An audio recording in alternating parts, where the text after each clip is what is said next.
Welcome to our channel. A good day to you. Today our discussion is about traditional versus modern usage. Any language tends to change all the time, and so does English language.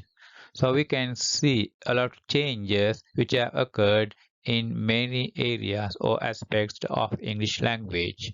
And one such area is the use of stative verbs.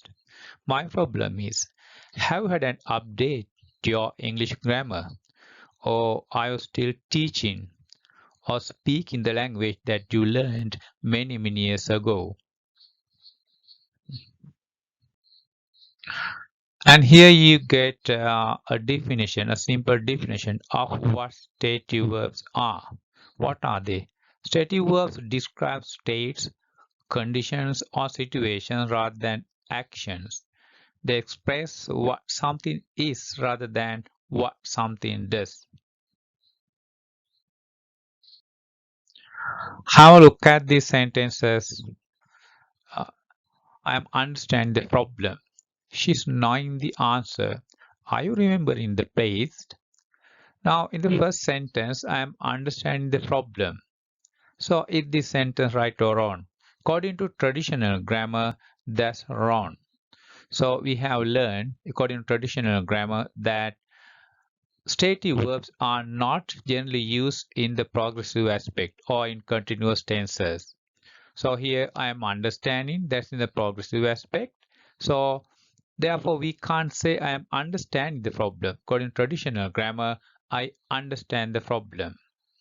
Even the second pair, she is knowing the answer. Know is a stative verb, so that cannot be used in the continuous tense. Therefore, we have learned that should be she knows the answer.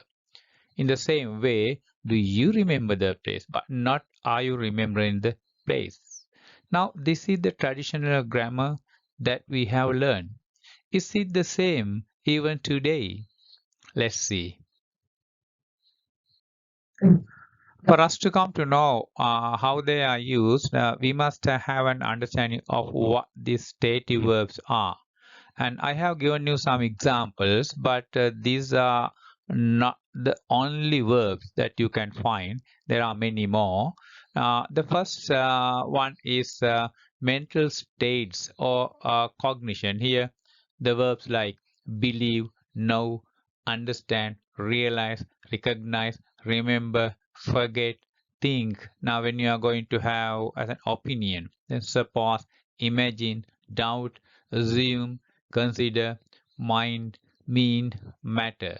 And the verbs which talk about emotions and attitudes. Here, love, like, hate, dislike, prefer, enjoy, appreciate, admire, respect, fear, worry, care, hope, wish, want, desire, need, envy, trust, forgive.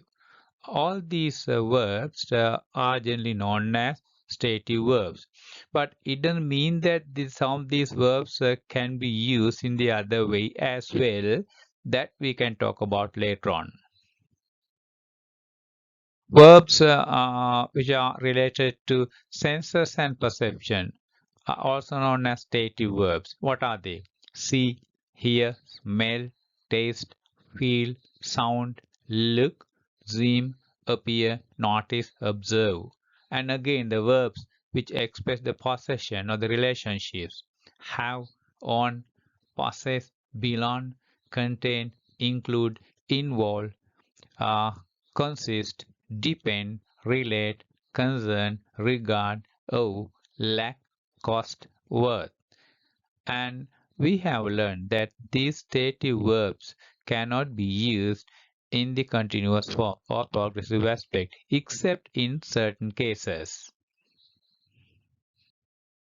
Here we have another set of verbs like be, exist, remain, stay, live, die, weigh, measure.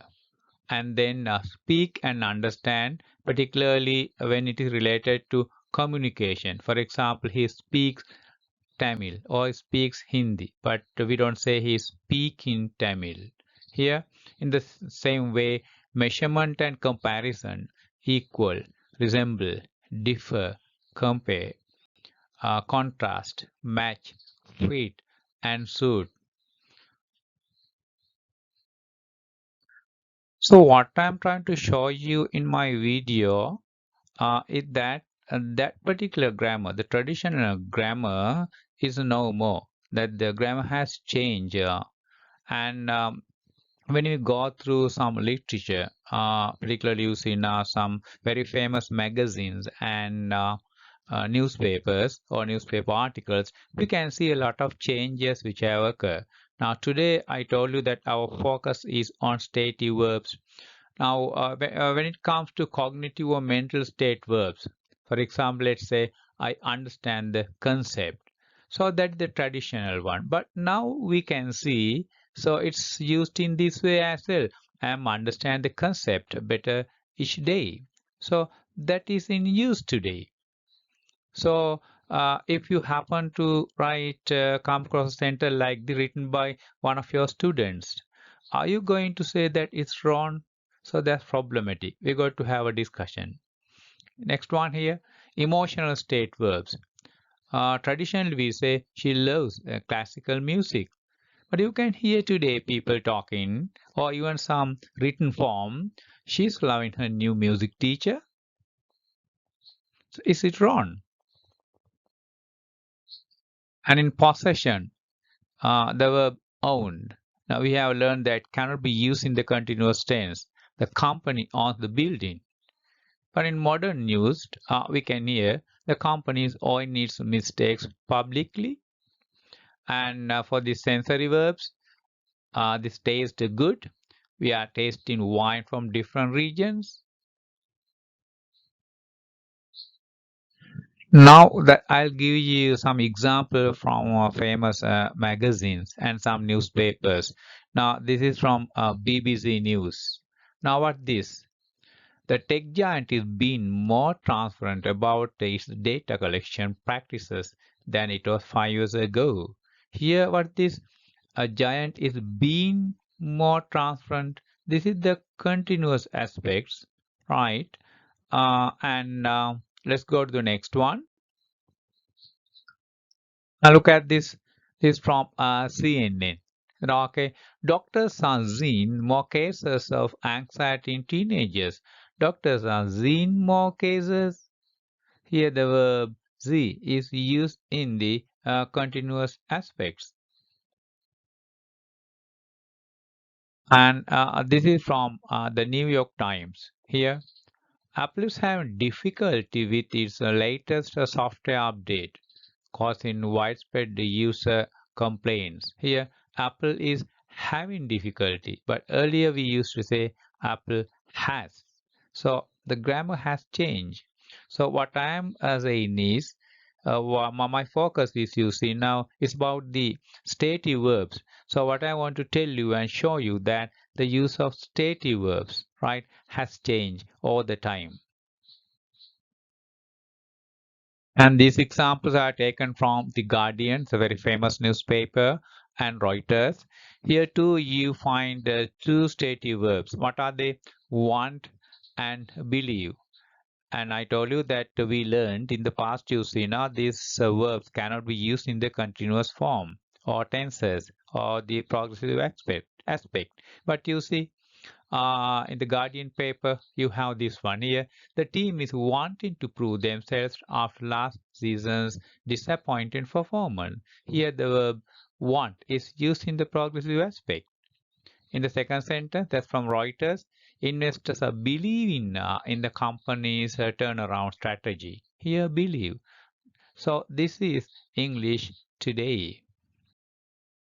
Here you can find two more examples from two famous magazines. The first one is the Wall Street Journal. Here, look at this sentence. The Federal Reserve is appearing. So we have learned that appear cannot be used in the ing form. And the next one, that's from the Time magazine, a very famous magazine in the world. A lot of people do not read this one, and you too might have read it. You see. The politics September, this 2024 code, right? The candidate is Zemin. more confident in recent debates. The seem, the appear and seem, so we have been taught, cannot be used in the ing form. And with these examples, what I'm trying to say, English grammar has changed, English language has changed, and accordingly, I think you must be equipped with these changes if you are a good English teacher.